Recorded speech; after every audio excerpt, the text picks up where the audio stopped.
Hello everyone, myself Nikhil Mishra, Assistant Professor in Axis Business School. Today we will discuss about the introduction, scope and syllabus of numerical methods. From first slide, numerical method is the area of mathematics and computer science. Numerical method computer science और mathematics का एक area होता है.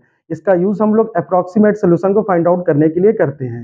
Numerical method का use business application में भी करते हैं हम लोग, वेदर फोरकास्टिंग में भी यूज करते हैं और डिफरेंट डिफरेंट जगह इसका यूज हम लोग करते हैं. रियल वर्ल्ड प्रॉब्लम को भी सॉल्व करने के लिए हम लोग न्यूमेरिकल मेथड का यूज करते हैं. न्यूमेरिकल मेथड का स्कोप देखिए. न्यूमेरिकल मेथड अप्रोक्सीमेट सोल्यूशन हमको देता है. जैसे हमारी कोई क्वेश्चन गिवन होगी तो हमको उसका अप्रोक्सीमेट, जिसको हम सॉल्व नहीं कर सकते हैं, उसका भी हम अप्रोक्सीमेट सोल्यूशन इसके थ्रू फाइंड आउट कर सकते हैं. It is widely use for forecasting and predicting in the field of machine learning. Machine learning में भी इसका यूज होता है और फोरकास्टिंग में भी होता है और सिविल इंजीनियरिंग में भी हम लोग इसका यूज करते हैं. इसके देखिए यूनिट नंबर 1 में सबसे पहले 3 मेथड्स हमारे कोर्स में है. बाइसेक्शन मेथड, रेगुलर-फॉसी मेथड और Newton-Raphson method.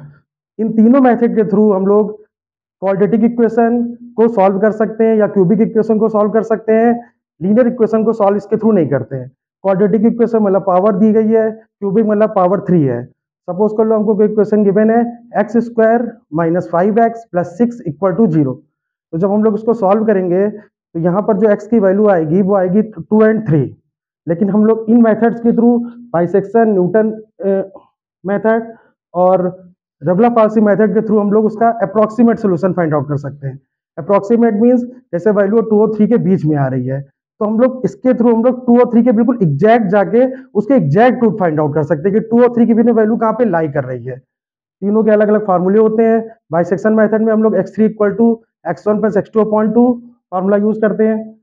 Newton Raphson method में हम लोग xn plus 1 equal to xn minus fxn upon f dash xn फार्मूले को यूज करते हैं. और रेगुलर-फॉसी मेथड में हम लोग x1 equal to x1 fx2 minus x2 fx1 upon fx2 minus fx1 फार्मूले को यूज करते हैं. इन यूनिट नंबर 2 हम लोग डिस्कस करेंगे इंटरपोलेशन और एक्सट्रापोलेशन. इंटरपोलेशन में हम लोग Newton forward, Newton backward, Gauss forward, Gauss backward फार्मूले का यूज करके प्रॉब्लम को सॉल्व कर सकते हैं. फॉरवर्ड मीन्स होता है जैसे आपको वैल्यू अगर गिवन है 30, उसके बाद 40, उसके बाद 50, उसके बाद 60. ये वैल्यू अगर आपको गिवन है, अगर आपको फाइंड आउट करना है वैल्यू ऑफ y32, तो 32 जो है वो स्टार्टिंग से पास आ रहा है यानी कि 30 के नियर अबाउट है. तो हम लोग इस केस में फॉरवर्ड फार्मूला यूज करते हैं. अगर हमको वैल्यू फाइंड आउट करनी है लास्ट से, जैसे मान लो 40 है और 38 की वैल्यू, तो हम लोग वहां पे बैकवर्ड फार्मूले का यूज करते हैं. अगर हमको वैल्यू मिडिल में फाइंड आउट करनी है, जैसे सपोज कर लो 30 और 40 और मिडिल में नंबर आएगा 35, तो हम लोग इसकी वैल्यू के लिए बेसेल्स फार्मूले का यूज करते हैं. क्योंकि बेसेल्स फार्मूला जो होता है वो सेंटर लाइन के लिए होता है, सेंटर ऑफ द टेबल. इसमें लिखा हुआ है interpolation is a method of finding new values for any function using the set of value. इसके थ्रू हम लोग न्यू वैल्यू को फाइंड आउट कर सकते हैं. Extrapolation is the process of calculating unknown values beyond the given data points.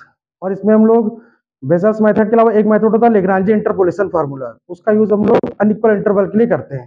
जैसे मान लो किसी में आपको वैल्यू गिवन है 30, 34, नेक्स्ट इंटरवल है 36, उसके बाद है 39, उसके बाद है 42, उसके बाद है 44. तो यहाँ पे जो इंटरवल है वो इक्वल नहीं है. अनइक्वल इंटरवल के लिए हम लोग लेग्रांजे इंटरपोलेशन फार्मूले का यूज करते हैं. यूनिट नंबर 3 में हम लोग न्यूमेरिकल डिफरेंशिएशन और न्यूमेरिकल इंटीग्रेशन पढ़ेंगे. न्यूमेरिकल डिफरेंशिएशन में हम लोग जैसे dy अपॉन dx निकालते हैं, तो इसमें हम लोग फार्मूले के थ्रू dy अपॉन dx को जो यूनिट नंबर 2 में मेथड हम लोग पढ़ेंगे उसी को डिफरेंशिएट कर देंगे. तो न्यूमेरिकल डिफरेंशिएशन के थ्रू हम लोग किसी भी प्रॉब्लम को सॉल्व कर सकते हैं.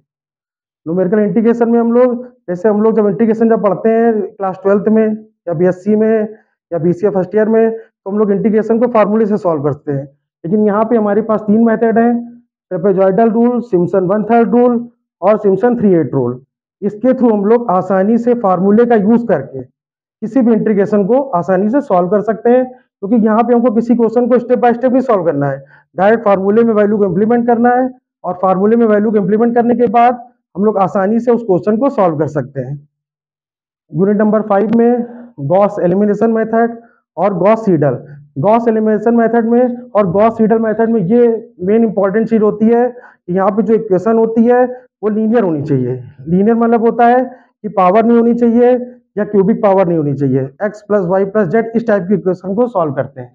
तो गॉस एलिमिनेशन मेथड में हम लोग पहले कुछ वैल्यू को एलिमिनेट करते हैं और उसके बाद गॉस सीडल मेथड में हम लोग डायरेक्ट एक्स वाई जेड की वैल्यू को फाइंड आउट कर सकते हैं दोनों ही मेथड में, और दोनों के डिफरेंट डिफरेंट फार्मूले होते हैं।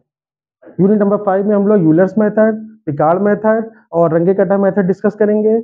यूलर्स मेथड के थ्रू हम लोग ऑर्डिनरी डिफरेंशियल इक्वेशन को सॉल्व कर सकते हैं, पिकार्ड मेथड के थ्रू भी हम लोग डिफरेंशियल इक्वेशन को सॉल्व कर सकते हैं, और रंगे कटा मेथड के थ्रू भी हम लोग डिफरेंशियल इक्वेशन को सॉल्व कर सकते हैं। तीनों के डिफरेंट डिफरेंट फार्मूले होते हैं और फार्मूले के थ्रू हम लोग बहुत इजीली हम लोग इसको आंसर को सॉल्व कर सकते हैं।